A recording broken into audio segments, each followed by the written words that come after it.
You guys, why are we not taking notes from France right now? There's a way that when Americans are trying to figure out what do we do next, and you're looking for different templates, France actually is not a very good one. This is why.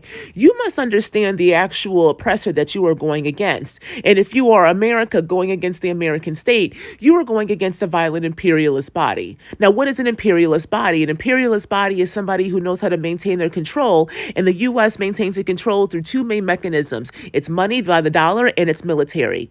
It wields its military prowess throughout the world, and it has trained numerous different other governments to become dictators, and that is why we are seeing so many different citizens overthrowing or revolting against their different governments over the past few decades, because they're really revolting against the influence of American imperialism. So you are dealing with a state that knows how to use violence in a coordinated effort. This is why Cop City is so important right now in Atlanta, because that is nothing more than a training ground to militarize our police in order to ensure that they know how to head off massive protests. And we have seen this over and over again since the beginning of this country. But if you need a more recent example of this, since 2020, then with the resurgence of once again protests and the violence the state enacted. So you were dealing with the militarized state. So when you were thinking about looking to France and going in the streets and enacting all of these things, look what happened in goddamn Seattle, Portland, Chicago, New York, Atlanta, all these other spaces. We know what the state will do. It will rear its ugly head because it has no problem using what it has always used. It's goddamn violence.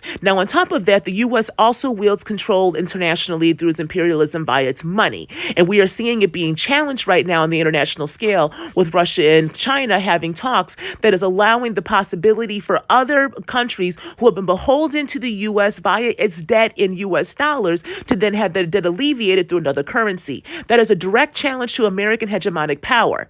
Now, all of that is happening while internally the U.S. knows it is going through a massive change. We know power is shifting and power is showing its hand. We need to be able to understand what it is actually showing us. So now we're having folks like Rand Paul and Tucker who seem to have somehow awakened to what is going on. That is not an awakening, y'all. That is the realization that power is shifting where it is actually going to place its power because it cannot rely upon its old ways. Again, just using its military and money on the international and domestic scale. So right now, currency is being shifted and power is being shifted to data. It's always been shifted to data, but now it is being sped up because, again, the global currency of the U.S. dollar is being challenged. Therefore, American imperialism is being challenged. You must know your oppressor in order to strategize and how to push back.